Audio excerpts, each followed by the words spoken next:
Hello guys, our goal today is to analyze and apply exchange rates to currency problems.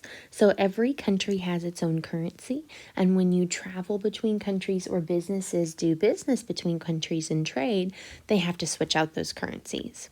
So a country's currency is worth a certain amount based on another country's currency at any given time, and those things always change. The appreciation and depreciation, the value of a certain country's currency is changing every single day based on the supply of the currency and the demand for that currency. So 2 words we need to know here: appreciate. If a country has appreciated, it means it is rising in comparison to others, and the opposite of that is depreciate. So a depreciated currency is one that is their value is decreasing. It's less than another country's. It's worth less than, okay? So I told you currency rates are always changing, so I wrote in today's currency rates. And since this is a video, I'm just going to date it up here. It is May 9th, 2021 right now. So as of today, when I checked, all of these currencies down here, this is the amount that is equal to $1. So if you did an exchange rate, and it was just no fees on top of it, just exchanging your currency. If you went to Mexico with $1, it would be worth 19.92 pesos. And there are many different countries that have pesos, but so we're going to specify and say it's the Mexican peso. If you wanted to go and travel in Europe, in countries that are part of the European Union and use the euro, $1 would be equal to 0.82 of a euro. If you wanted to go to England, then they use pounds, a British pound sterling. $1 would be worth 0.71 of a pound. If you went to Japan today and you had $1, it would be worth 108.79 Japanese yen. If you went to Canada today and you wanted to exchange your money, $1 would be worth 1.21 Canadian dollars. They also use the word dollar and the dollar sign. And then if you wanted to go to China, then $1 would be worth 6.43 yuan.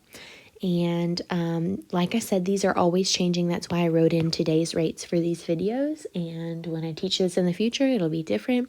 And it changes based on what is the supply, how much is available for people to exchange, and what is the demand. Do people need Japanese yen? Are they trading with Japan or going to Japan? And that will change the appreciation and depreciation of those currencies. So when we talk about currencies being appreciated or depreciated relative to each other, we call them currency pairs. So this is a vocab word you need to know.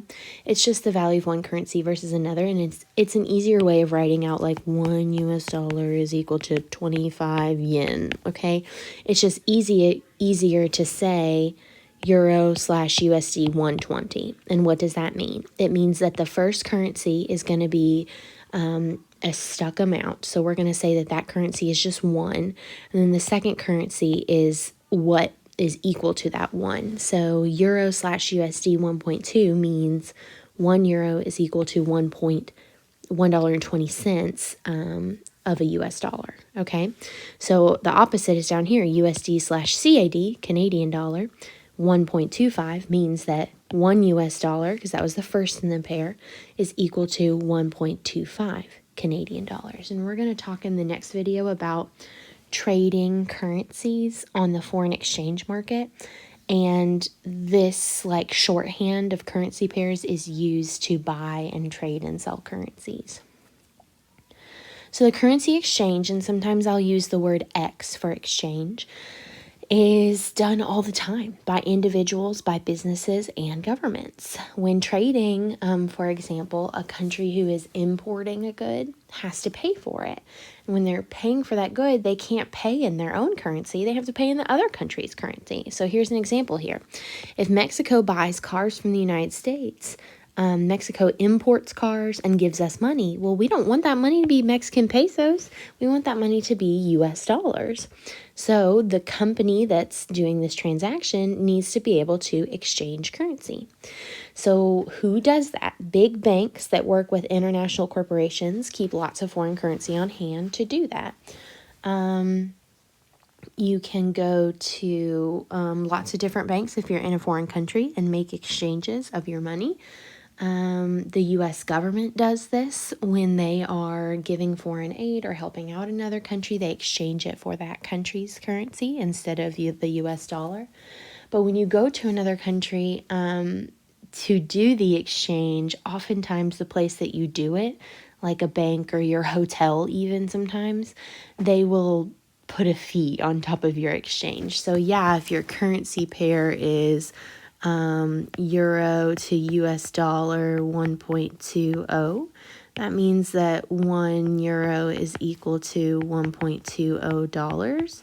They would slap a fee on top of this. So now it's going to be more than $1.20 that you're going to have to pay to get a euro. You might have to pay $1.40, and they're going to charge you 20 cents per dollar per euro that you're getting, and that's just a way for them to make money.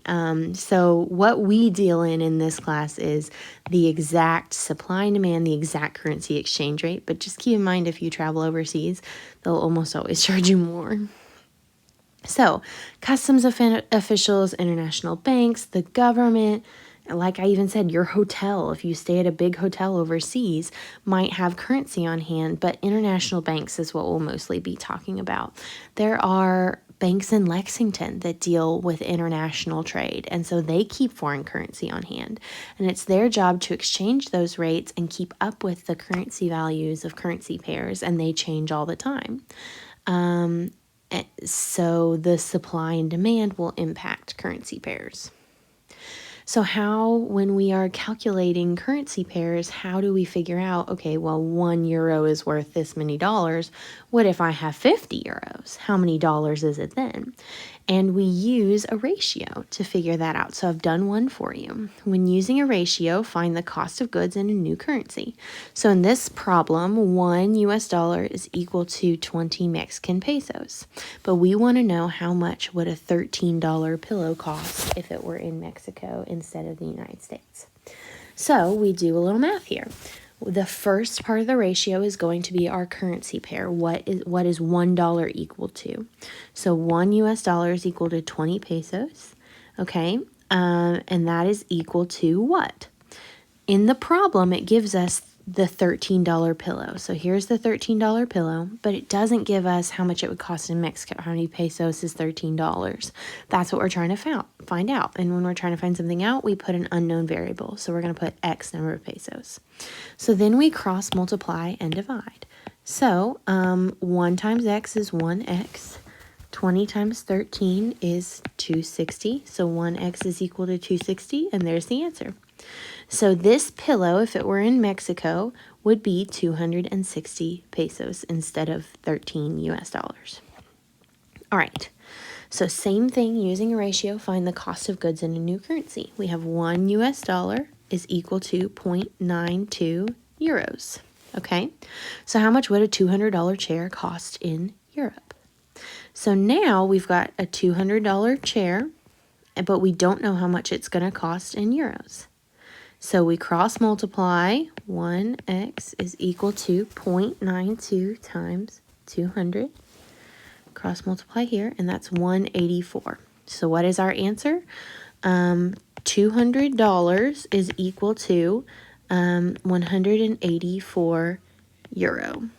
Or you could just write euro. You don't have to know the little signs. Okay, so that chair would cost $184. And we know that's right because we look at the currency pair, okay? So here's 1, and 0.92 is less than that.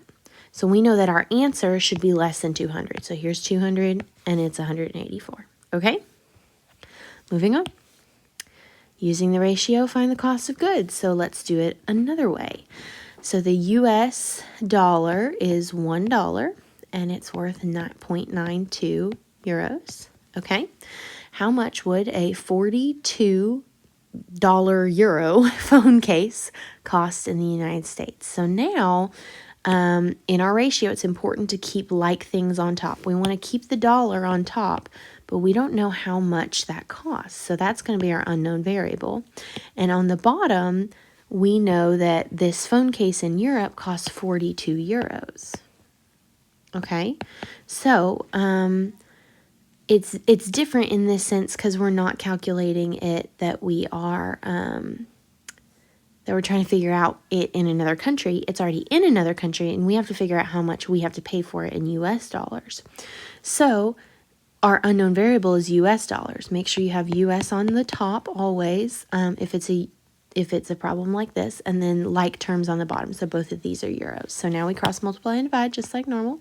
We get 0.92x is equal to 42. Let me get out my calculator real quick. So 42. Now we divide by what's next to the x because we want to get it alone. And 42 divided by 0.92 is equal to 45.65. All right, so this is saying that, remember, our unknown variable was $1. So this is saying that 42 euros is equal to $45.65. And let's take a look at that. Did we get that right? So in this currency pair, $1 is more than the euros. Is that the same in this currency pair? Is the US number higher? Is it more appreciated than the euro? The answer is yes. So we probably got it right. Moving on. All right, find the cost of goods in a new currency. So let's put $1 on top and our 72 pounds sterling, and it's kind of like a funky L. It should look a lot better than that. So there's our British pound on the bottom. It's like that. There we go. That was better. All right. So how much would a $3 candy bar cost in the US? So a 3 pound, candy bar.